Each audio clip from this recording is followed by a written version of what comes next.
This is Defenders TV Podcast, episode 115, where we are talking about Season 1, Episode 3 of The Defenders. You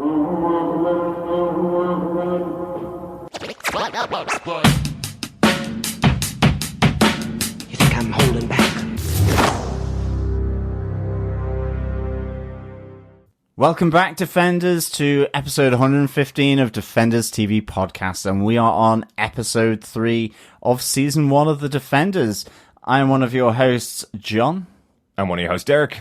And rounding out the group, I'm Chris. Yep, welcome back, everyone. We're getting into our episodes now, and we hope you are too. This is turning out really, really cool. And of course, the quartet come together for the first time in this episode, which is fantastic. Oh my goodness. It was like squeals of joy, tears, just everything. It was pretty cool. Really cool. We've said 2.5 years we've been waiting for the Defenders TV show. 2.5 years. We've really been waiting for the moment that happens in this episode.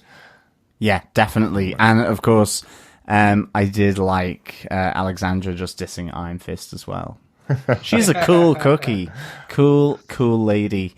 But obviously, before we go any further, this is our spoiler-filled discussion about episode 3 of The Defenders. If you're not here yet, if you downloaded this one by mistake after you listened to Defenders Season 1, Episode 1, stop here, go back to Episode 1, listen to that one, and watch the rest of the episodes. By my calculations, as this episode comes out on Monday, most of our listeners will have watched all of the episodes by now as we're releasing this episode. Most of them seem to watch about 7 episodes when a new show comes out. There's only 8 episodes in this season, so most people will have watched the full show. But we're not going to spoil ahead. We're only going to spoil things that have happened up to episode 3. Absolutely. But if you want to listen to our drip feed, spoiler-filled podcast, please go over and subscribe at defenderstvpodcast.com/iTunes for Apple Podcasts or any other good or dastardly podcast catcher. Just search Defenders TV Podcast. And of course, please get in contact, share your thoughts, comments, or any of your views on this first season of Defenders, of any of the episodes. You can go and join our Facebook group over at facebook.com/groups/Defenders TV Podcasts. And of course, we are also on Twitter at DefendersCast.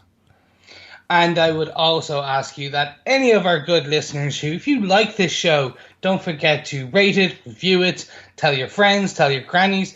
I'm going a lot about telling people to tell their grannies. I don't know why, but I think grannies will like this show. Mm-hmm. Potentially grandpas, your niece, your nephew, anyone. Spread the word. Obviously, the more people who know about us, the more listeners we get. And the more listeners we get, the more people you have to talk to in the group. So yes, spread the word and tell everyone. If you want to send us any kind of feedback if you send us a voicemail over on our website at defenderstvpodcast.com or an email to feedback@defenderstvpodcast.com, you will be entered into our Defenders competition. We'll pull out the winner on the last episode of the show with lots of Defenders related prizes. Yes. I think we have to give them some little snippet. At least we will be providing the current issues so far of the Defenders comic series. Mm-hmm. Yeah, they're really good too. Yeah, really cool. And of course, there will be more prizes too, but we will keep you posted. But I think with that, we should hoover on to the episode, given that we get our foursome going here that we've been waiting for 2.5 years.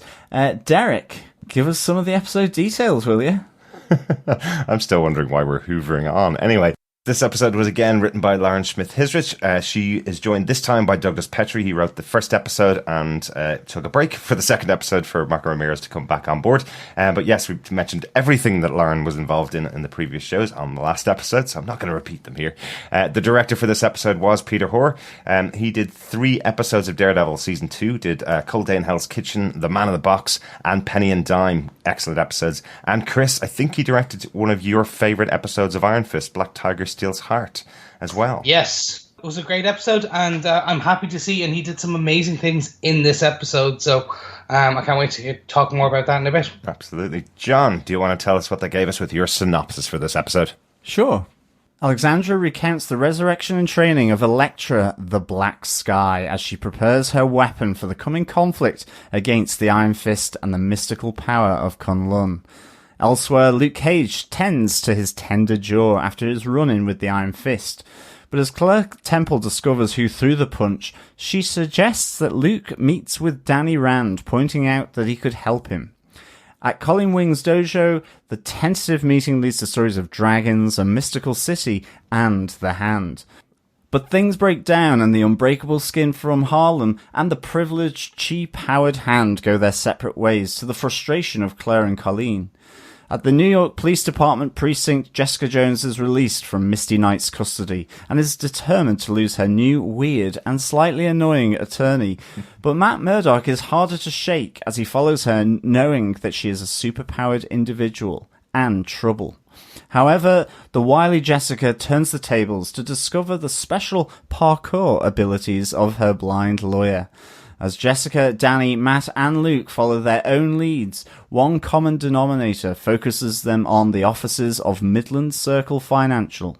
Danny, using the clout of Rand Enterprises, gets to meet with the board and is confronted by Alexandra, who, unfazed by his threats, aims to take the Iron Fist alive. As he battles to save himself from capture, Jessica, Matt, and Luke converge on the boardroom and join Danny to fight the Hand, just as Alexandra unleashes her ultimate weapon against the newly formed quartet. Defend. It's so nice hearing in your synopsis the four people mentioned together in one line, Jessica, Matt, Danny, and Luke, as they join each other in this episode. This is the big one, really. This is the one that everybody's been waiting for, seeing these four characters side by side. And of course, it ends with that tantalizing moment as they all get in the lift together to go off and have a chat. And a Chinese. And a Chinese. Maybe, but let's not spoil any future episodes. Let's talk about episode 3, as we normally do, with our top 5 points about the episode. As the Defenders stories are starting to come together, we're kind of going to go back to our normal top 5 structure, where we're talking about the biggest 5 moments that stood out to us from the episode.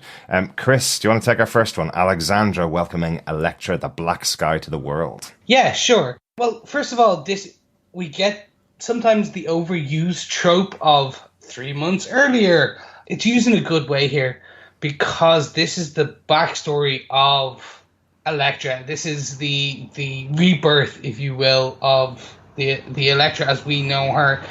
We now understand why, as we used to know her, or now do not, because she is no longer the person or we were introduced to in Daredevil season 2, which I find really interesting now. So she's completely, she has no memory of her previous life, from what we can gather. Yeah. She is now a hell of a lot more deadly. Now they have to train her as a newborn almost, and I love the imagery. So when she falls out of the urn, she was completely bathed in blood and ichor, if you will. It was blood, but it was supposed to be look like as almost a newborn would be. Yeah. And she couldn't walk, and Alexandra's kind of like, well, I don't know, line for line, I can't remember, but it was very much along the welcome child, I will look after you, etc. Things will get easier. Mm-hmm. We get that fantastic scene where you have Electra looking at the side, the 3-pronged weapon that she's most well known for in the comic books as well as in season 2 of Daredevil. Mm-hmm. But then she now, to kind of show that she is no longer the same person anymore, she takes on these Wakasashi twin swords. That is one sword, and then it's kind of sliced together, or slide unlock almost. Yeah, they're very cool. But we get that beautiful scene of her. The one I really liked was she was training with all the practice weapons, and then you have Alexandra. She's ready, and there's basically, I think it was 10 hand ninjas appear from pretty much nowhere. The lights go off. You hear noise, and you fully expect her to be beaten to a degree. Yeah. But then there she is, standing in with blood dripping down her, with all the members of these hand ninjas dead. Yeah. But I loved it. I love this rebirth kind of situation. What do you guys think? I loved how those scenes escalated as well. It Yeah. started out with one guy up against her, and then a couple, and then some more, and then as you say, the lights go out, and she kills the training ninjas. I'm wondering, are these the ninjas that we saw in Daredevil season 2? They looked much like them, definitely. Yeah, the ones that the hand can bring back to life. Effectively, are these the kind of people that are thrown into these types of situations, so they don't just kill the guys in training, which would be pretty bad. That would be a pretty bad day at the office if you kind of, I wasn't expecting this. I'm up against this ultimate weapon. This was really cool. And I love the fact when she came out of the blood, it kind of reminded me of Watery Marmite or something like that. That she was screaming. It was kind of very primeval. And I loved how Alexandra kind of goes to her and she comforts her to an extent. And as you say, Chris, like, talks about things will get better. Another piece of confirmation in this episode as well about Alexandra. Really, it sounds like she is an ancient again. She does mention that she calls it Constantinople again instead of Istanbul. All that was in my head was the They Might Be Giants song. Yeah, that's all that was in my head. Istanbul, Constantinople, Istanbul, Constantinople. That's exactly what was going through my mind when I watched it. Now, I can't carry a tune for the life of me, but that was pretty much what was going through my head. I think you've just ruined that scene for me, because now that's all I've got going on in my head. But I actually really enjoyed the opening where she's sat there and the chef comes out with the dish from ancient Constantinople, not Istanbul. But I love the idea that it really confirms her sort of ancientness, really, because it just adds loads of power to me. It's kind of almost like Dracula to an extent, this ancient force that is kind of unleashed on the world, but at the same time sort of reserved as well. Like, I thought that was really cool. And we get to see the white hat as well being quite prominent next to her side, at least saying, this is going to use up all our resources. This opening I think was superb. It was about 15 minutes long as well. Yeah. A good proportion of the episode, definitely. It also confirmed something we were talking about in episode 1. We were talking about in our first episode podcast about why, I suppose we were wondering why she doesn't just go and resurrect herself. We find out here that Alexandra has resurrected herself on multiple occasions as well. So she says to Elektra that that darkness that enraptures you after you die, I've seen that many times. So she has confirmed that she has gone through this experience that Elektra has gone through. I didn't take it as that. I took it that she's experienced it, in that she's seen this black rapture that Elektra is experiencing. So she's ushered multiple people out from the urn. She's re-taught them everything. I took it as being so like Nobu. I took it as these other warriors who we know have died and come back. I took it that she's maybe in control of this process, and she's the one who brings them back into ushers them back into the hand as these retrained, newly reborn warriors. Well, I think she's kind of saying that with me and you working together, we'll never have to experience that again, is what she says to Elektra. So I think she is saying that she's seen it herself. Could be open to interpretation, but I think she's kind of saying, I've gone through it multiple times. I want to make sure I live forever, not die and come back, is kind of the, it seems to be, for me, that just seems to be the conversation. So that was the thing that you guys were talking about in episode 1 anyway, as to why she wouldn't go through the process, like Harold Meacham did. So it may be just that her body is breaking down because it's been alive so long. Yeah, I mean, because she does say, I never want to go through that again. So it feels like she's been through it. Maybe not in that urn as such. Maybe for like Nobu, whether they go into such a ceremonial urn, who knows? But maybe that's just reserved for the Black Sky. But it was great. I just thought it was a really good treatment of the two of them. Even just sort of sat opposite, sort of having... Was she having breakfast or something like that? Gave us some food, and you could sense from Sigourney Weaver this anticipation that she has for Elektra as the Black Sky. So it was really cool. Yeah, we go on to point number 2. I think we shall. So point number 2, we have, I guess, our 5th defender, or almost the instructor for our defenders, is seen here. Stick is being held hostage by Alexandra. Interesting. After the battle at the end of Daredevil season 2, we actually haven't seen Stick in any of the other shows, so quite interesting to see him here under the capture of Alexandra. But he does make quite a big sacrifice to get out from Alexandra's prison. Yeah, he leaves the hand a hand. Nice, yes. And I mean, he was there in episode 2, right at the end, where Alexandra calls him an old friend. So again, there's still a little bit of intrigue there as to whether Alexandra is someone who used to be with the cast or with Kunlun, and has kind of gone to the dark side of the Marvel force, I suppose. Yeah, I like this. I like how she treats him, and we also see Elektra being called in by the White Hat as well to give Stick his comeuppance in that sense. Well, yeah, after all the training that Elektra did with Stick, maybe somewhere in the back of her mind she's kind of going, it's time for payback. But no, it is confirmed by Alexandra that she's been twisted. One of his friends, one of his weapons has now been twisted to the hand. So going to be interesting to see how that plays out, but always cool to see Stick in there. Interesting that he knows all about Iron Fist. He didn't really mention him in anything on Daredevil, so interesting to hear that kind of backstory with him. And he's now gone to Colleen's dojo. Yeah, he turns up right at the end. Whilst the others are at the skyscraper. Battling the boardroom. Yeah. The more I see the character Stick, the more I'm reminded of Splinter now from the Teenage Mutant Ninja Turtles. Absolutely. I know there probably was an element where that was supposed to be like him, or he was supposed to be. Yeah. That's who Splinter's based on. Yeah. He's this grizzled, foul-mouthed ancient Splinter or Master Splinter to me. In terms of what we saw here with Stick, and it brought up more questions for me now, kind of, and I know exactly this is what they're doing and why they're doing it, and I know most likely if trailers are kind of to be believed, we'll get some big exposition scene in the next episode now, once he kind of he stumbled into Colleen's dojo. Absolutely. Yeah.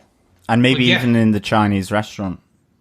I'm sure he's in the Chinese restaurant. Possibly. Anyway, let's talk about another great scene that's happened in the dojo. I can't be happier. We finally got our Heroes for Hire together in one scene, in one place, and boy, it was great, and I know so awkward. It was really, really good. I'd love this kind of setup with Luke, kind of his face ringing from that clashing blow that came from Iron Fist in episode 2, sitting at home rubbing his face. Something that Claire has never seen really is him actually hurt by especially something like a punch, you know. I love that moment when Claire realizes that he's talking about Danny, you know. Yeah. Maybe she should have forewarned him that there was a guy in the city that can crack a wall open.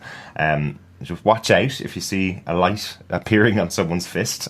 Don't allow him to hit you. But it's only when he talks about following that van. And does he mention the hand? I think he does. It's that, and then with the obviously the glowing fist. Yeah.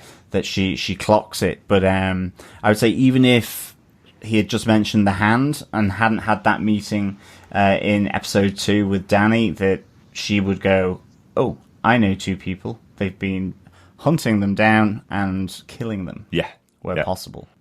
But yeah, no, I love this meetup. It felt completely right. It was awkward. It was tentative. I mean, Luke Cage really was kind of like, in the end, he kind of just didn't want to be there. He felt he was being forced, and because it goes against his view of him wanting to kind of be a loner almost on the streets of Harlem, fighting, for his community. And all of a sudden, he really is being taken out of his comfort zone because there's this bigger concept and bigger threat for him that he has to now confront, which is the Hand. And all of a sudden, he's not the only one that's taking it down. And I like that it's really portrayed here by Luke Cage in this scene. This intensiveness, this, a fish out of water kind of feel. And I mean, he starts to get into it, really, because, he's hearing all this crazy stuff from Danny, which I really like. He respects him as a fighter,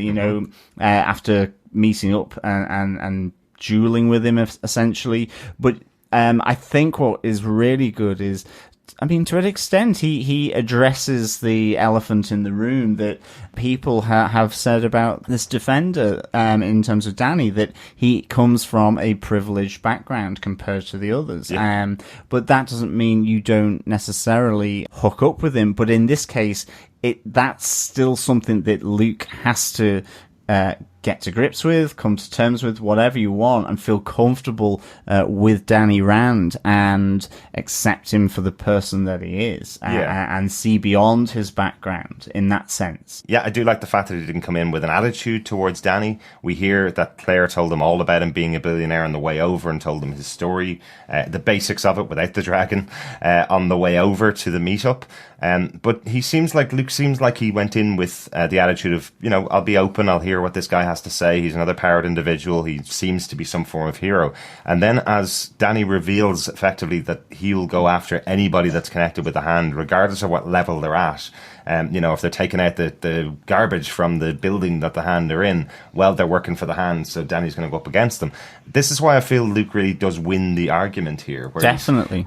He doesn't seem to be pretty blind to the fact that there are people who will do things that are a little bit shady, but they're not bad people. It seems like Luke kind of gets this from Danny. Yeah, and he hammers that home to the point where Danny does start to think about how he can confront the Hand in a way where he isn't just swatting flies, that actually the hierarchy of the Hand really don't care too much for. It's why they're using the street kids for various sort of activities to hide what they're doing. So, and maybe that also explains why we've not seen these more kind of elaborate hand ninjas like we saw at the end of season 2 of Daredevil. And we've only seeing them now is that, these are their sort of absolutely top-notch fighters, and otherwise they will use other people to hide their true goals. I like the way that as well Danny goes back and thinks on Luke's sort of critique of him, really, and his argument that he puts there. But I think that whole thing is really cool, just that interaction in the dojo, definitely. Yeah, I like that it starts out funny and kind of escalates into a very serious conversation. There's obviously big parallels here with the war on drugs in the US, particularly, and around the world, where, people are always taking out the local drug dealer, the people on the side of the street who are selling drugs to the local people in the area.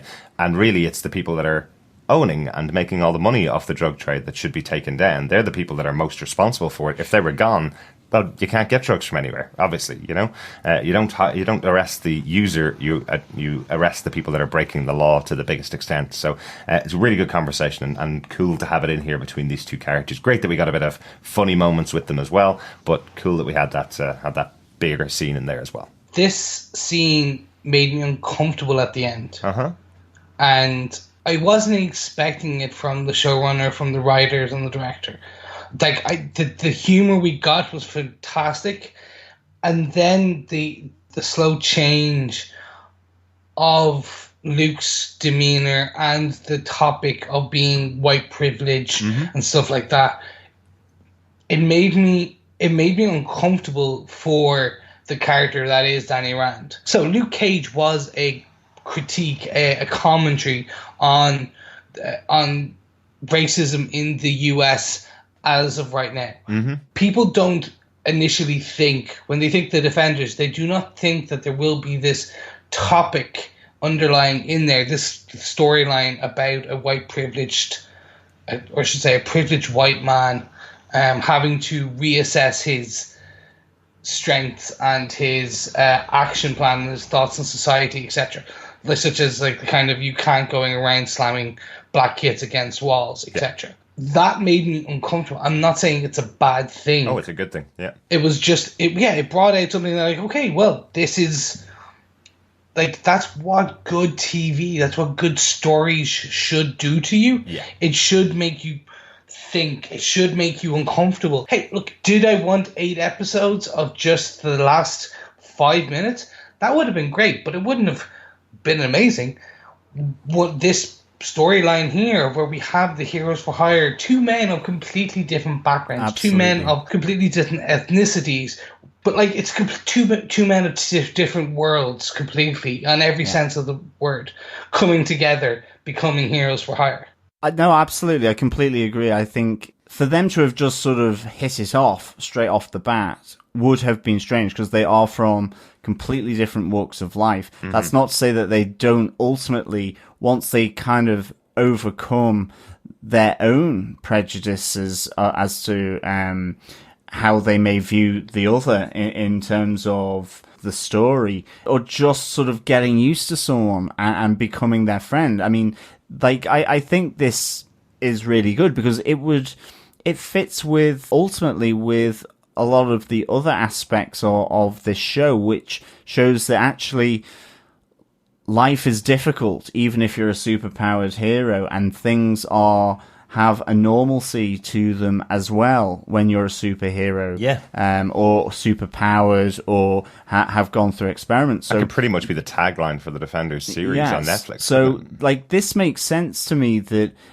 Luke and Danny would be checking one another out, scoping one another out, and then ultimately Luke just thinks that Danny's view is actually possibly quite a narrow view of what he should be doing. Yeah. And he puts that across to Danny, and Danny, in fairness, then thinks about it later on. I think that makes it really feel kind of natural, and it's not that they're just suddenly the Defenders. A bromance.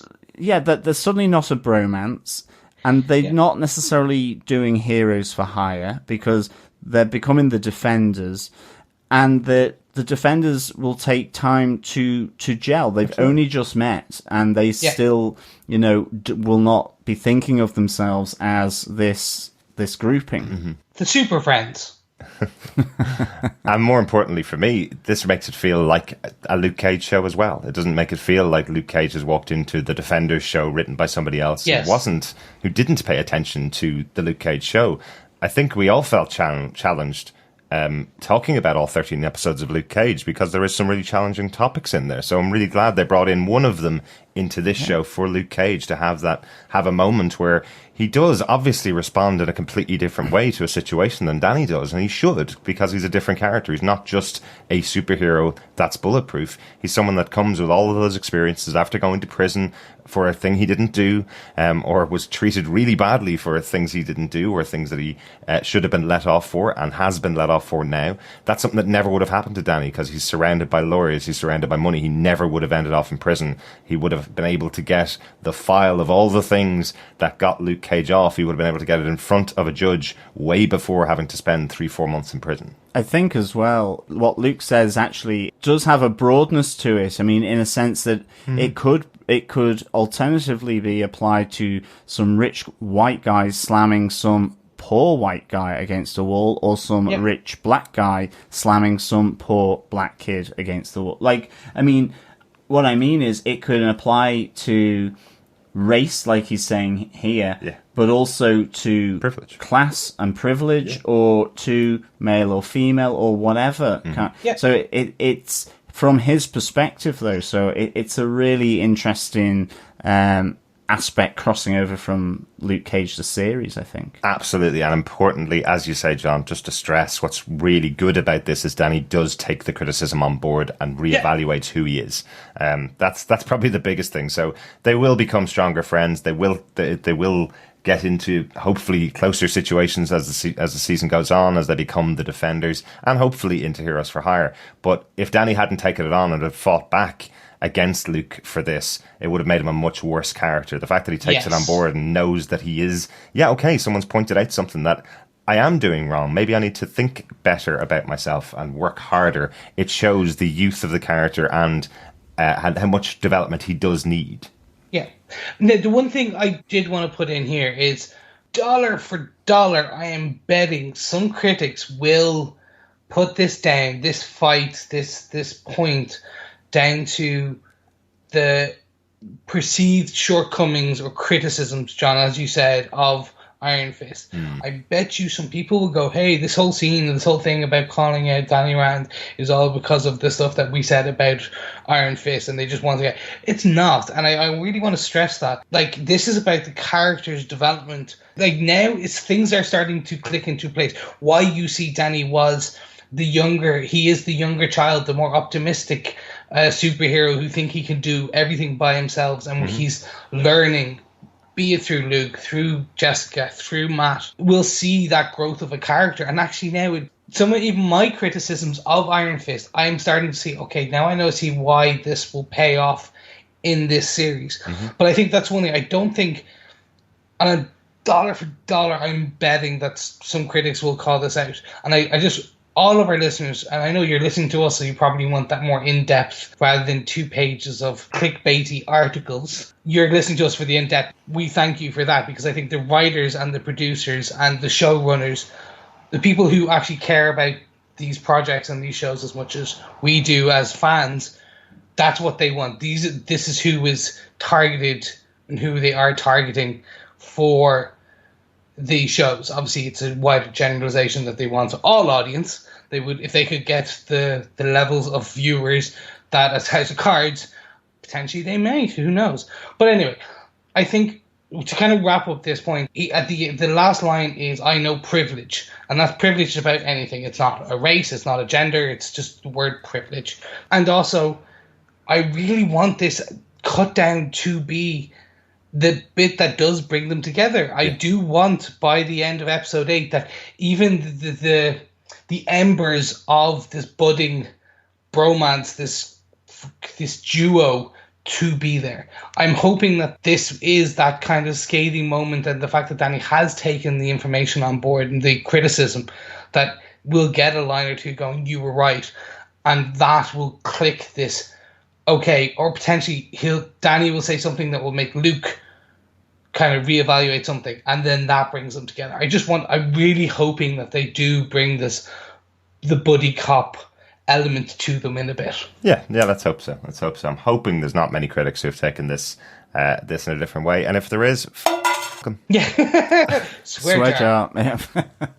On to point 4, I think. Yeah, absolutely. Investigating. So basically, they really all go their separate ways, and so we see all 4 of the individual defenders sort of investigating their different leads of the hand from then these 4 different directions. And I thought this was pretty good, because like we've just said, Danny goes after them through his business connections. He realizes he's got an entire corporation that he can utilize in this fight to go after those people at the top, you know, to just stop necessarily going after the street level, the people who do all the cleaning up, the people that do all the drug running, but that they cut the head off the snake. That's really cool. I do absolutely love that he threatens to expose them, but Alexandra at the top of the boardroom really kind of just doesn't give a shit. She really is just kind of almost laughs in his face. I actually also really enjoyed the moment where, as she walks in behind him, and you're kind of thinking, that could be a bit dangerous, a bit precarious for Danny, that she puts her hand on his shoulder. It's almost kind of slightly like welcome to the fold almost. It's almost reassuring. But we also hear from her that she's seen many Iron Fists before. Again, another indication of her age. But that at this time, she wants him alive. She's going to let her boardroom go and attack him, but she wants him alive. I thought that was a really nice little nod. But yeah, we have Danny going through his business connections and Luke going through the guy who was arrested, Cole, in prison, who he learns about the hand. And then, more importantly, learns about Midland Circle Financial from the lotto tickets in the tin that his mum has. Yeah. Where he sees a roll of bills with the Midland Circle sort of logo on it. And of course, you get that really intense scene with Cole's mother after she finds out that he has been killed in prison, because Luke has gone to speak to him. And I mean, that was just a really great scene in prison. And then the follow up with Cole's mum, because like you can see Cole saying, I just can't tell you, like they're watching me. They will know I'm in peril here. But he just gives that real little bit of info about getting his mum a lotto ticket. Yeah, absolutely. And yeah, that is a harrowing scene as the realization comes that she's now lost all of her children, and Luke is there to hold her and keep her safe if he can, and at least follow up on Cole. So nice little moment there for Luke, and why he's now involved in this investigation, I suppose. Jessica coming through the architect was another great, wonderful Jessica moment where she's playing the airhead. You want a juice bar? Exactly. The airhead marketing company executive, probably, where she's talking about, and you know those ball chairs, you know, the inflatable ball chairs that most people think are horrible, but I don't. She's just on the edge of all of the things she absolutely hates. I think if she walked into any marketing company, she would probably go in and burst a lot of those inflatable chairs. That's what gets her to Midland Circle Financial, going investigating through the architect who killed himself in her office. And then Matt's obviously following her because he knows she's trouble and is another super-powered individual. He hasn't seen very many of those. So being put onto her by Foggy obviously has him following her. The fact that she escapes from him obviously probably drove him insane, because that doesn't happen very often from Matt as well. But not only did she escape him, she turned the tables on him and follows, and he suddenly gets that disconcerting kind of feeling that he is being followed himself, and parkours it up the side of the building. I love the fact that she just sees him and like outside of the Midland Circle building, she's like going, what blind lawyer has moves like that kind of thing, you know? Yeah. And I have photos. Yeah. And he smashes her camera. Mm-hmm. He didn't even see it. He just suddenly twisted it like out of her hand, out of her bag, and smashes it. I was like, my favorite part was Matt parkouring, because of that little kind of, you had that old style. Like, I didn't know what was happening when Jessica was kind of looking, and then you see Matt, and then Matt's being trailed, and then you see Jessica kind of walk around the corner. I was like, because I was expecting someone to be trailing Matt, like we were going to get an Electra or a member of the Hand. Right. I was like, I was expecting Nobu or something to be trailing Matt, who was training Jessica. Nobu ain't coming back, man. But do you think she flew? No. She kind of ducked around the corner, flew over the building, landed behind, walked out the other eye. I thought that was maybe, or she did, what you're going to say? She jumped for her to get behind him. No. I'd say she just moved out of the way. I think she flew, Chris. Thank you. She's never flown in her life. It would be a real surprise if they did it in this. And can I say, show. I knew the parkour. You would love that. That's Yeah. why it's in the synopsis. Absolutely. Thank I you. think it's time to get on to the fight, really, isn't it? We've built everybody. We've got all of the defenders at the front door. We've got Danny in the boardroom. Absolutely. But can I just say one little thing before the fight, which I thought was hilarious, was that as Matt steals Jessica's scarf and goes running up the stairs and over however many trolleys to get to the top of the building, and just as he gets to the corridor, the lift opens and there's Jessica walking out of the lift. I was like, you're a fine woman. Absolutely. An absolute fine woman. Yeah. And just her little like put down. Did she say? I think it was like, nice scarf, and she goes, it's yours. I was like, yes. Actually, now I'm saying that, we'll need to double check, but I'm not sure if that was the actual bit from what she says in the episode. And if it's not, it means they recorded 2 lines and used one for the trailers and one for the episode. We'll check. But either way, it was a great cutting, scathing comment back, and it didn't even elicit a giggle from me. Yeah, it was great. Yeah, I did check it after we recorded, and what actually Jessica says is, "You look like an asshole," without the swear jar, obviously. And Daredevil replies with, "It's your scarf." So yeah, really funny moment, but yeah, definitely different from the original trailer. So we have Danny in the boardroom, as you've been talking about earlier on, John. Danny in the boardroom facing off an entire board of hand ninjas. That was quite cool. Who knew the chief financial officer was so handy with a gun? Yeah, exactly. Or a baton. It was the batons, wasn't it? But here we get our official Heroes for Hire team up. We have, as Danny's beating everyone around him, and that's some cool fight sequences, some really, really good fight sequences for Iron Fist. Very cool stuff. But as he's starting to get a little bit overwhelmed, in comes Luke Cage through the door. We have a classic moment when Luke turns to block the guns that are firing now, and Danny puts his back up against him, so back to back, and being blocked, all the bullets flying through the air. That's so cool. Cool to see it screen. I love that. I mean, to some extent, I know they weren't talking or anything, but I know, Chris, when you said that you really want them to be brought together, but that where he's sort of using Luke Cage's frame to protect him from the machine gun bullets, I was whooping at that point. I thought that was awesome. It's such a great scene. Yeah, really cool. Just that part, I had the Avengers music in my head because the camera did it almost like 360, and it was just like, where's Jess? I wanted Jessica and Luke just to take either other side, and it would be just the four of them. They have to do that. It's an iconic shot from the Avengers with that music, and it's just camera panning them around them. Oh, please let them do some take on that later, because we got two of them.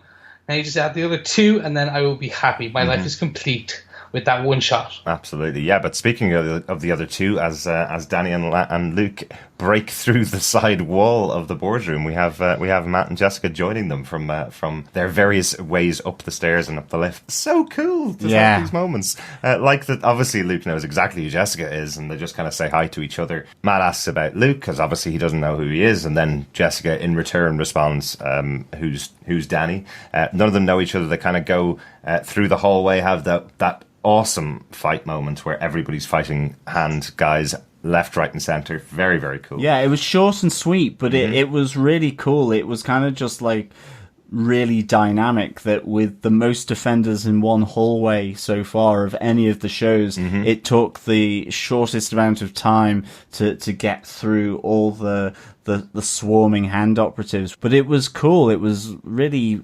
fast, furious, and like quick. That was so cool. It really was. Absolutely. Yeah. And more importantly, after you get through the hand ninjas, you obviously have the black sky arriving. You have Elektra arriving at the other end of the corridor, ready to face off against Matt. Not exactly the kind of moment. I don't think that would be the kind of way that Matt wanted to reignite his friendship or his relationship with Elektra, as she comes to attack him with her new awesome swords. Just on the overall scene, it took me a second actually. So the first like say 45 seconds, it looked like they were trying to do a single cut. They were going, and well, let's say 30 seconds, and then I started noticing they were cutting in a very smart edit that made it like the person who's not studying the cuts and the way they edit fights. It does look like an almost singular up until where it actually comes in. It looks almost like a singular kind of take, but then it breaks it really badly where it just flips turns a corner, and it's such a hard edit. It just took me out of it to a degree. It was just literally, I can't remember someone was fighting at the corner, like straight ahead, and then at my like 9 o'clock, the camera edits, and it's supposed to look like it's just panning the corner so they can see what's going on the other side of the hallway beside the lift. But it's just such a hard cut. I know what you're trying to do, and it would have looked amazing because it did feel like one large fight, dynamic kind of edits, that it kind of felt like, oh, you're spinning around everyone who was happening and all the different elements of the fight. Then the bit I loved was Matt, as you said, when Black Sky comes and you see Matt going, someone's coming, Or should I think it was something, someone's coming, or should I say something? Yeah, something. Yeah. Definitely. Yeah. It was just brilliant line. Yeah. Like, Matt has got his work cut out, really, dealing with Elektra there. Like, she is, like, maxed out on the power bar at this stage, really. I thought that was really cool. You got the sense that Matt was struggling against this opponent, even though he was dodging as much as he can, but he got chucked through the door, he got chucked against the wall, it felt like he was really struggling, and I think that's really good because, you know, he has put the mask into the chest for a while, so it's, you know, to an extent maybe he's a bit rusty as well, but like I really like the fact that there was a sense he was really having to like up his game and work 100% more just to really deal with Elektra. I thought it was really cool after Danny basically comes in to save him, really, and uses the Iron Fist. What I really liked about this scene was not just the fact that Danny destroys her sword. I loved how he pulls up Matt at the end, you know, gives him the hand to pull him up, you know, that kind of teamwork there already. I thought that was a nice little moment just after that fight with Elektra. Yeah, absolutely. And I love that these characters haven't met each other before. There's no previous relationship between Matt and Danny here, and Danny instantly comes in and saves Matt when he's under attack. That's very cool. And yes, seeing the Iron Fist used to destroy an iron sword is very cool. I really enjoyed that.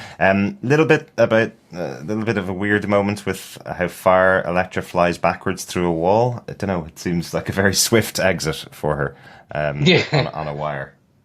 Yes. It was almost like, I understand they were trying to show that the power of the chi smashed and obliterated the sword, and then the force kind of threw her backwards. But you're right, it was a bit of a, like, I think, what do they call them? Tug lines or something like that? Or yeah. The one thing, just actually with this fight, I noticed, and especially with the part with the one-on-one on Elektra, the comment I made on a previous podcast about how Daredevil now feels a lot more acrobatic in the style of fighting, with the twisting and the flipping, and he did a lot more in this fight with Elektra. He's a lot more lithe, movable. Acrobatic is probably the wrong word, but he moves a lot more versus without the armor, yeah. Where we've seen him in the first two seasons as that more vicious boxer, takes the beating and gives out the pain style. Yeah, absolutely. And I'm kind of feeling with the attack from Elektra, I think he probably wants to put on that armored suit pretty quickly. That protected him from, you know, knives and everything in Daredevil Season 2. So I'd say he wants to put that back on. That's all of our 5 points for the episode. And I'm sure after the weekend, hopefully we've got some feedback in from our listeners that we'll be talking about even more of those moments when we drop it in after the weekend. But we have a few notes for the episode, and our biggest note for the episode is this is where we see our first Stan Lee cameo. A big poster on the street as Jessica's being followed by Matt Murdock. A big poster on the street, just caught it out of the corner of my eye. Had to rewind it a few times and make sure it was right. But yeah, this wasn't as big of a standout poster as we've seen in the other episodes before. Wasn't a big, I think it was on the window in Luke Cage that you could see it as Luke was walking in, very defined. In Daredevil, it had been on a wall in the precinct in the NYPD when Matt went in. But this is just a poster of Stan Lee. Genuinely, he's not wearing a police uniform or anything. So quite interesting. Maybe they just did that as a reference to his Traveler that was in the trailer that we saw at San Diego Comic-Con. Didn't seem to have anything else about it. No signage around it. No Stan Lee needs you for the NYPD. But kind of cool to see that. Yeah, definitely. When you told me about this Easter egg, I screamed, because typically I'm the one who finds these, and I was like, how did I miss that? It's there, and I'm wondering if it actually, because it's very much a blinking you'll miss it it's there for what, like about 5 seconds on screen less. It got me wondering if it's the actual main Easter egg of Stan Lee that we'll get. Maybe it's not, because typically Stan Lee is a police officer of some kind in this universe. I'm wondering if it was just a nice, hey, like put his poster there, and then no one caught it in editing, or like it was just a prop they put up, and there was going to be a proper cameo. I'm hoping for a cameo, but I don't think we'll get it. I'm hoping it's more of a proper big poster. Hopefully we'll see it when the episodes actually come out on Netflix. We are watching screeners, so it is possible that that we'll see a better version of it when it comes out on the 18th of August. Yeah, like I completely missed it first run through. But we're all confirmed that I'm not wrong, right? No, it was definitely there. Yeah, no, definitely it is him. Yeah. Cool. Good stuff. Line of the episode for me has to be Jessica's line to Matt. If you touch me like that again, I'll punch you so hard you'll see. Always a cutting character, Jessica Jones. But that was possibly my favourite. I love her attitude towards Matt. I think it gives, because like Matt is so kind of, in on himself, and always concerned about something. He's always very stoic, but he's also like, it's the guilt thing. He's always turned in on himself a bit, battling with his contradictions and stuff, and I love the fact that Jessica really just thinks he's a bit of a weirdo, really, the way he does things. So yeah, love this line, and I think it really helps the Matt Murdock character for me, to have Jessica sort of just bouncing off him. I think it almost gives a bit of levity to Matt Murdock through Jessica, which is cool. Yeah, I agree. Any other notes for the episode, guys? Nothing from me. I'm hoping we'll have more in the coming weeks. No, nothing from me. So then, Derek, do you defend this episode of Defenders? I don't normally score episodes of The Defenders. If I was going to, I'd probably go 5 out of 5 on this one, just because of the anticipation of 2.5 years waiting for all these characters to get together, and how well joined up the stories are of getting them to this point. Some great little moments in there, as I mentioned, the moments that really make you feel like you're in a Luke Cage episode. Some moments in there that makes you feel like you're in Jessica Jones's investigation room when she's finding out how to get in there, working with the architect, that kind of stuff. Very cool. But getting all of these 4 characters together at the end of the episode is what I'm here for. So I have to give it a 5 out of 5 if I was going to score it. I'm not going to score in future because everything else would be very difficult to score if you give a 5 out of 5 for an episode 3 of a show. But yeah, really, really enjoyed it. I absolutely defend it. Chris, do you defend episode 3 of The Defenders? I'm similar to you, Derek. I'm so happy about the way they've threaded 2.5 years of a universe, of a story. 4 very different stories. Well, 5 if we count Daredevil Season 2. With one overarching thread. Like, the world they're building here of the street level Defenders. I'm so happy with the way it's being concluded. It has not yet been fully concluded. I think this is the beginning of the conclusion. Yeah, we've got to watch episode 4. The way I'm seeing what's happening here is just the way they brought the threads together, the way it coalesced in that hallway scene, starting with the heroes for hire and then Matt and Jessica coming in, and seeing the action and seeing the season's hallway scene, if you will. It's just overall, I'm happy. I think things can only get better. Yeah, and similar to you, like, I wouldn't want to score it because then I would be having to turn everything up to 11 each additional week, going, this is 11 out of 10, this is 12 out of 10, this is 13 out of 10. Like, it's no point, because I know and I hope that things will just get better. So, John, do you defend this episode of Defenders? I absolutely do defend this episode of The Defenders. Yes, the coming together of this foursome is now concluded, and we can see how they go forward. Yeah, I mean, I've got 2 scores here, because I think it's appropriate for me to say that I would give this 4 Defenders out of 4. Mm-hmm. Full marks. Yeah. The more traditional scoring is I'm definitely going to give this 5 boardroom punch-ups out of 5. Nice. I've wanted to see these 4 characters together and see how they've done it, and I think how that's been done has been really, really good.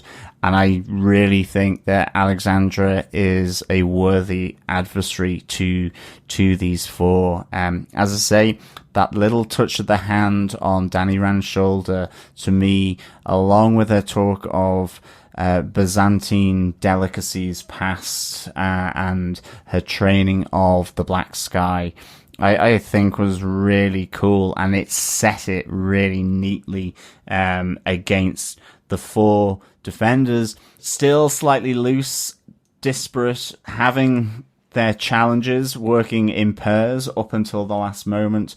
I thought it was really, really cool. And yeah, I mean, that fight scene at the end just had so much in it for me to just like absolutely feel like, hooray, you know, they're together and just so happy. And in addition, yeah, I love the dojo scene with Iron Fist and Luke Cage. I just thought it was a real nice scene, and how it kind of didn't pan out as you would expect it in that sense. And yeah, the wish of Jessica always just, you know, in Matt's face all the time, despite him just getting it off, probably being arrested and so on. Yeah, it's really, really cool to see. So yeah, definitely I defend this episode. So hopefully it is on to some feedback. We will be putting in feedback here for episodes 1 to 3. And of course, as we move forward through the remaining 5 episodes, please send through your feedback and thoughts on the Defenders to feedback@defenderstvpodcast.com, or by leaving a voicemail over on our website at defenderstvpodcast.com and clicking on the send voicemail button on the right-hand tab of the screen. And as we mentioned earlier on, if you send in any voicemail or feedback for this series of The Defenders, you'll be going into our prize draw for some Defenders-related prizes. If you don't want to leave feedback through the voicemail, you can, of course, come over to us on Facebook and join our group where we talk all the nerdy things about the Marvel Netflix universe. So that's facebook.com/groups/Defenders TV podcast. And yeah, it's time for Trish Talk. Let's keep the conversation going. I've got your thoughts next. So the first weekend of release of The Defenders is over, and our first 2 episodes of the podcast are out there, so that means we've got some feedback on the first couple of episodes of The Defenders. First up, Michael Booth says, half an hour in, pretty good so far. Biggest thing I've noticed is the colour shift between characters. It's cool stylistically, especially with Sigourney Weaver black and white, but a little bit overbearing. Although the merging of the colours with the sirens and lights at the end was cool.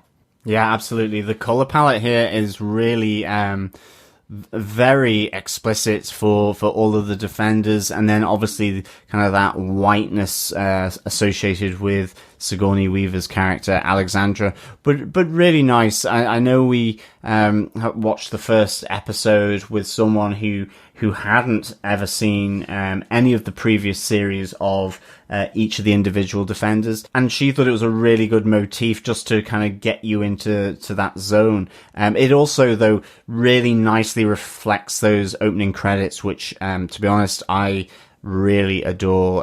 That coupled to the music, I think, is really, really awesome. Absolutely. Cale Hensley says someone really needs to do something about the lighting in New York City. Yeah, this was the scene where Jessica Jones is outside one door as the lights are flashing in one place, and Luke Cage is in another building completely in Harlem, and the lights are flashing there as well. Yeah, definitely. The lighting problems in New York. Yeah, there is some really dodgy electrics here in New York, and I think in future episodes there's some even dodgier sort of masonry work as well. So yeah, it'll be interesting to see whether the hand really needs to do anything to make New York crumble, or whether it will turn to dust by itself. To be fair, though, they just did suffer an earthquake. Come on. Absolutely, that is true. No, I'm not going to give them that. Debbie Fisher says, well, I guess Matt would show up first, and I was wrong. Danny showed up first. Loved Foggy's new haircut. Didn't mind seeing Danny and Luke shirtless. Loved seeing all the characters. Trish, Claire, Karen, Colleen, Malcolm, and Misty in the first episode. Misty walking with Luke and saying, nights with the nurse. Hilarious. And yes, I noticed the colour differences too, and the merging of colours was really cool. And at the end, Elektra. Yeah, so much going on in the first episode. You kind of forget that they had so much to cover within that episode. But yeah, I think they did a great job. Yeah, although Michael Booth did say, I didn't like Corporate Foggy at all. He seemed to have lost his personality and was more business minion. Yes, I suppose corporate work will do that to you. And then Robert Phillips says, I'm impressed with the back and forth again, you trio of heroes. One thing I'm more with Chris on was the disability narrative. Didi talking of the need to get back a life for the lad in the chair. Getting life back implies living with a mobility aid like a wheelchair is not a life. It most certainly is a life. It may be difficult and different, but it's a life, and it can be hugely fulfilling one. Ask Baroness Tanya Gray-Thompson, for example. Yeah, I think I know what you're talking about there, Robert. My feeling on the episode, and what I talked about on the podcast for episode 1, was kind of that Matt was saying to him he needs to sort out his own head about the situation that he's going to be in. Whether he's able to walk again or not, he needs to sort out his own head was kind of the point we were talking about with regards to Matt's discussion with Aaron in the first episode. Great, Robert. No, and thank you so much for that feedback. I suppose there's a lot of angles on this, a lot of ways it can be taken, but I suppose I don't foresee that the writers meant the way that potentially some people have taken it up, that obviously some people can imagine that Didi is saying that there is no life without a wheelchair. But you're right. You're completely right that anyone still can go on to have a full and fulfilling life. And I think that's the core aspect here.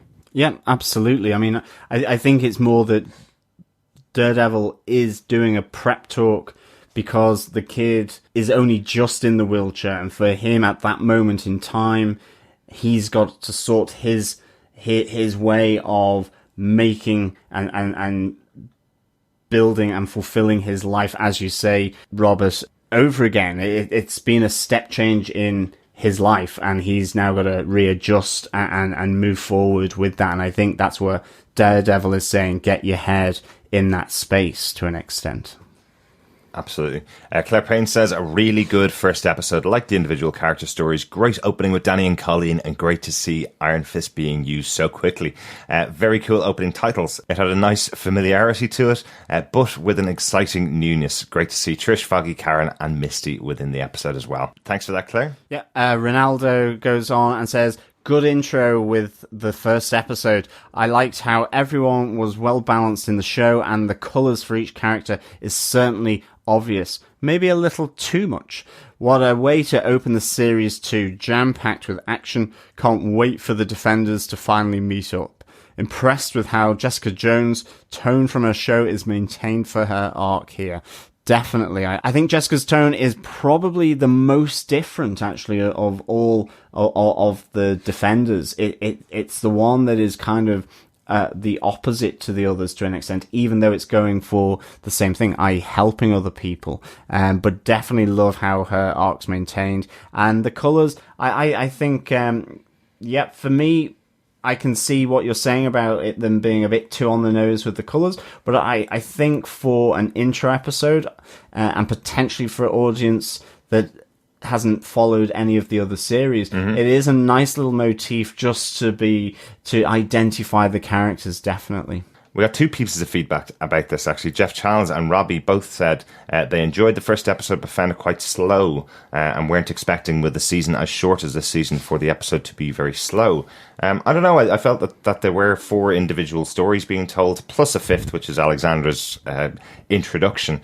And I can definitely say now at episode 3 that this series ramps up and gets much faster after the first episode. So setting up 4 characters of 4 completely different tones and 4 completely different shows into one episode. Maybe people were expecting them to kind of jump together immediately, but I think the first episode is a lot of setup and needs to be, and then it starts to really ramp up after that. Definitely. I mean, I think, at the end of each of the individual series, I mean, in particular for Luke Cage, they're as far away from being together as you can possibly think of, and Danny's in another part of the world, so and both Jessica and Matt are in completely different headspaces as to their experiences with Kilgrave, and obviously with the death of Elektra and the loss of the closeness of that friendship with Karen and Foggy. So there needed to be some time where these got to some extent resolved, or at least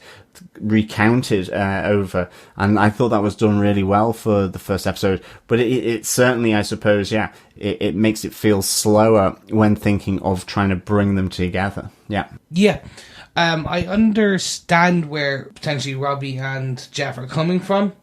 It is unique to any show on cable or on a streaming service to have 5 unique individual stories played out within 50 minutes. Mm-hmm.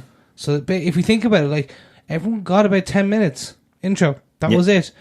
And that's a hard intro for producers and writers to introduce potentially someone who has not seen any of these episodes before. Absolutely. It's like these characters, they're coming in fresh. Maybe they've heard of Daredevil. Maybe they only watched season 1.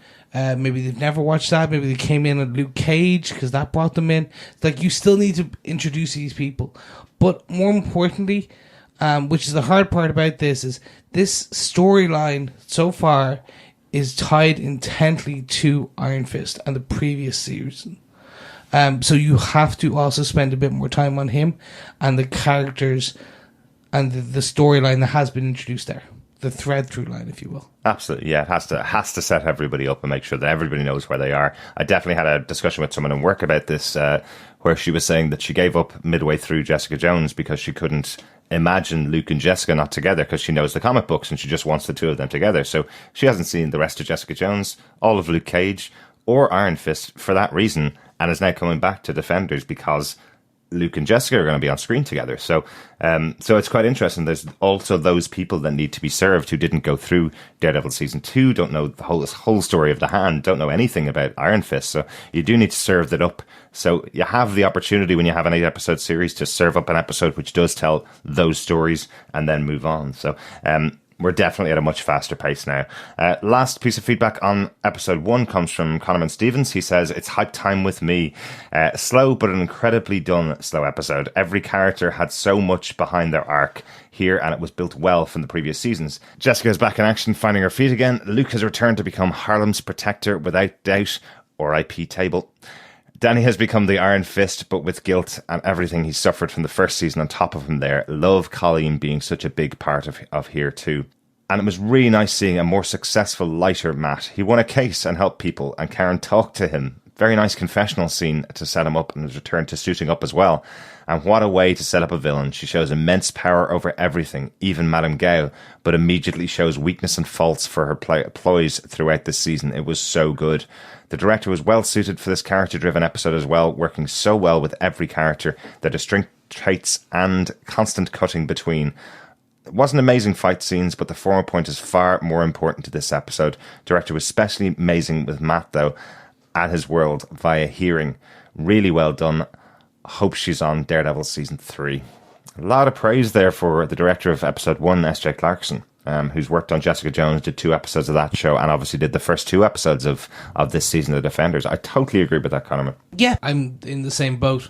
The pacing and the storyline driven Jessica Jones episodes, which, not even that, Jessica Jones, if we think about it, is a lot more story narrative driven than potentially Daredevil, and potentially Luke Cage and Iron Fist. Mm-hmm. Whereas the other ones are more action orientated.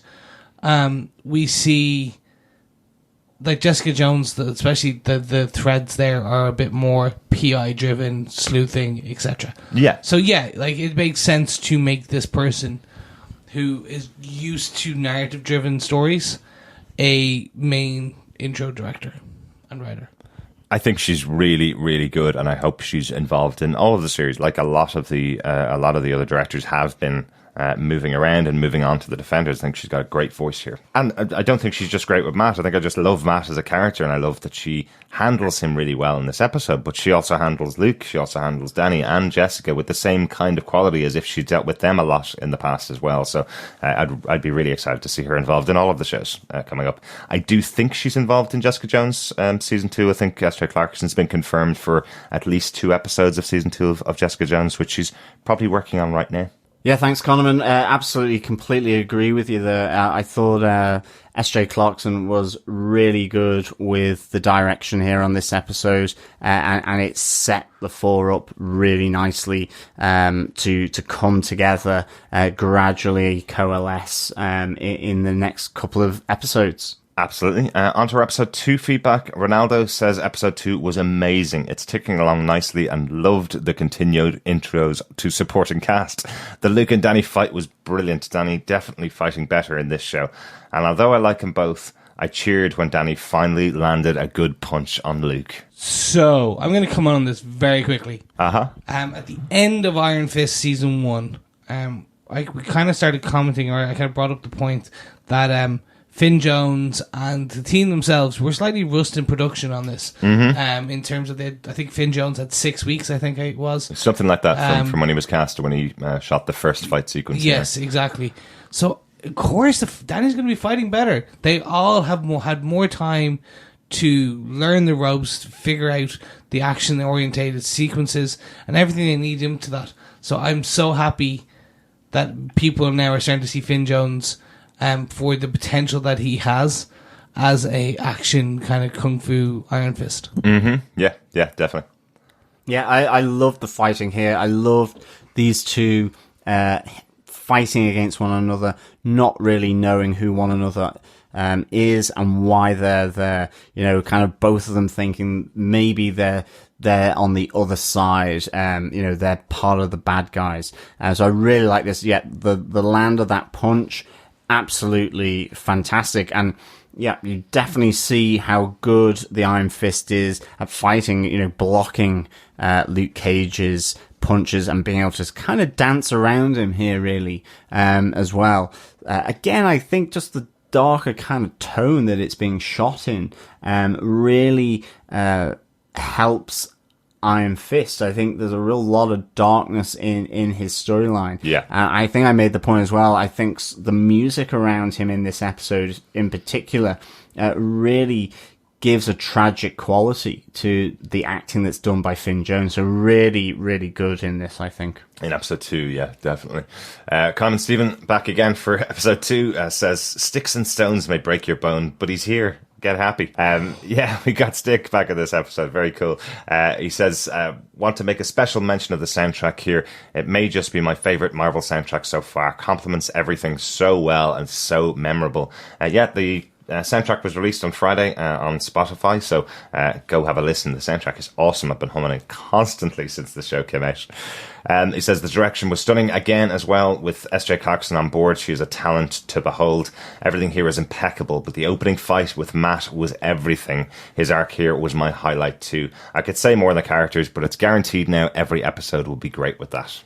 Definitely. I think the characters are really being treated well here in the script. Can't wait to see more. And spoiler alert for episode 3, yeah, it keeps getting better. It does. Which is what we're on to now, our episode 3 feedback from our Facebook group over the weekend. If you want to join the Facebook group, just obviously go to facebook.com/groups/Defenders TV podcast. Join us there. We've got spoiler posts for each of the episodes, so just pop in and leave your thoughts on whichever episode you'd like to as we go. Michael Booth starts us out on episode 3. Yeah, I was a little worried that they were going to do a lot more Elektra in this episode and leave us hanging on Matt and Jess meeting. Luckily, it was short and brutal. Luke and Danny's meeting was hilarious, though I thought Luke was a little unfair. Though, is that my white privilege showing? ? The end fight scenes were really fun, even if it was super convenient that they all arrived in the building at the same time. The Matt Elektra fight was awesome, but since she massacred a dozen sword-wielding ninjas, it's a little surprising that Daredevil did as well as he did. Yes, thank you for that, Michael. Yeah, certainly Daredevil seems to be one up from the ninja minions that the Hand brought out for Elektra, but I wonder if Elektra was sensing in the same way that Matt was sensing that there was something there that was different, or that there was some connection between her opponent, and that maybe just put her off a bit. Plus, Matt ultimately was saved by the Iron Fist coming in and destroying her weapon. I thought the discussion that Luke and Danny had in the dojo in relation to white privilege, I suppose, in that sense, was really good. Yeah, I thought that there definitely needed to be some discussion about the privileged money and status of Danny Rand, and I thought that was done really, really well. It had to be Luke that had that conversation as well. Yeah, it played on so many levels as well, and I thought it was really, really needed. So great that they brought it in. Mitch Evans went on to say, what a fantastic episode. Seeing them all fight together and their different strengths and weaknesses is so much better than I had imagined. I think they've nailed the series so far in culminating them all together. The focus on Danny Rand has made him instantly 10 times more likeable and enjoyable to watch than the whole Iron Fist series allowed. Wow, that's a tough one.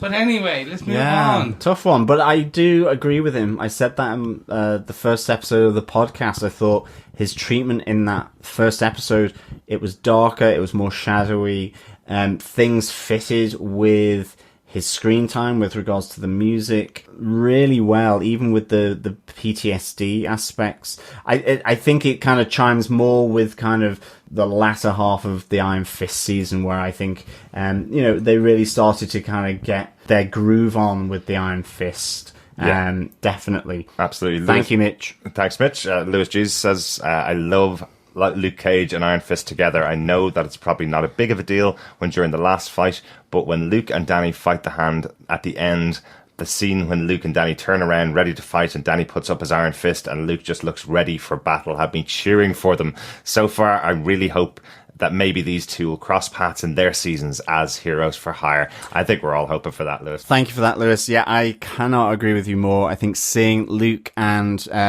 Danny fight together there in the boardroom was just awesome. At the moment Luke protects Danny from the incoming bullets, I thought was awesome, and yeah, it was just great to see. And yeah, I'm really hoping that we get a spin-off of a Heroes for Hire season. That would just make me probably wee myself with delight. Or imagine they just killed off Iron Fist at the end of Defenders. Oh my god, that would be horrendous. Not going to happen. Not going to happen. And fellow Defenders, if you haven't seen the awesome artwork that Lewis Jesus did for us, go over to our Facebook group at facebook.com/group/Defenders TV podcast. And our profile picture is some awesome artwork that Lewis drew of us with the Defenders. Yes, absolutely. I've got my iron finger going on. Thank you again, Lewis, for that. Absolutely. Thank you, Lewis. And let's move on. Connorman Stevens came back saying, worst behaviour, or did you think starting a bromance was easy? And that's a good title. I have to give him that. He goes on to say, it was great. Lewis covered everything so great about the bromance this episode above. Lead up to the fight scene was incredible. Everything about these first 3 episodes has been my everything. And Stick's run into the start is hilarious. We have to agree with that. He goes on to say, also, the white privilege discussion was actually quite well handled, and I liked it a lot. You gotta worry sometimes with a team of white writers trying to write about privilege, but he hopes there was a lot of hands on board to help craft this message. And I agree with you, yep. It was a good and well-handled piece. Yeah, I think John mentioned it earlier on as well, and obviously we mentioned it in feedback and in the episode as well. So I just think it was really important for them to bring that in with Luke Cage, because as a character, it's exactly the kind of thing the character would say. So I'm really glad they brought it in, as well as they did. Thanks to everybody for the feedback for the first 3 episodes of Defenders. Please send us in more. Our episode 4 of the Defenders will be out next week. All you need to do is email us at feedback@defenderstvpodcast.com.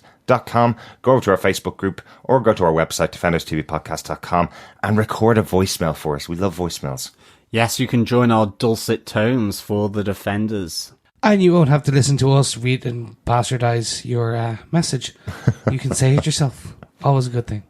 Absolutely. Thanks so much for all the feedback. But of course, this is a podcast, and like all good podcasts, we are on iTunes and any good or evil podcast catcher. So don't forget to come over and subscribe, rate and review at defenderstvpodcast.com/iTunes. or, as I said, any good or evil, or should I say cast or hand affiliated podcast catchers. I said at the beginning of the episode, and I am that, I don't know, I want to say annoying TV advert guy who just constantly asks for your donation, but please spread the love. Tell your friends, tell your grannies, tell your mothers, tell your sisters, tell your aunties, tell your uncles, and everything in between. Tell everyone you know. Share the love and share the Defenders. So, of course, you have more people to talk to about this crazy little podcast. Yeah, come join us for this foursome of delightful treats. Absolutely. Yeah, we should be back with the next episode on Friday the 25th of August as we get into episode 4 of The Defenders. Looking forward to talking about that one. Yeah, absolutely. I think the Black Skies come to Dublin, lads, because we have got thunder and torrential rain here. I think Electra's in town, or the Hand. We've got Black Sky. Mm-hmm. I think she might be. I hope we haven't had that on the podcast the whole way through. That's some really heavy rain. Thanks very much, fellow Defenders. We'll talk to you next time. Yeah, as always, fellow Defenders, it's a pleasure speaking with you, and we will speak with you again next time. And in the immortal words of Cilla Black from Liverpool in Great Britain, ta-ta for now. Bye.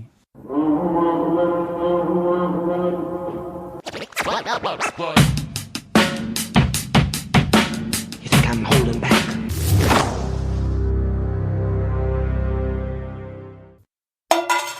But things break down, and the unbreakable skin from Harlem... Sorry, I just went cross-eyed there.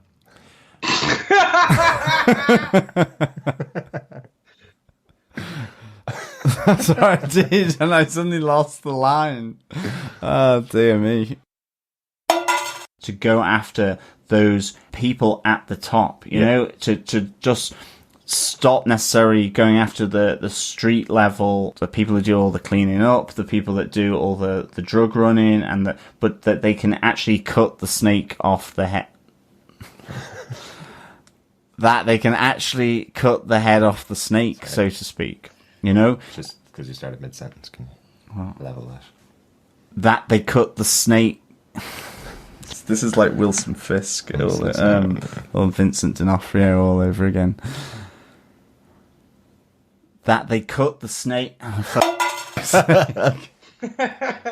This is our outtake. At least I can say Vincent D'Onofrio now. It's very impressive. Yeah. It only took you, 2.5 years? Yeah, and Constantinople.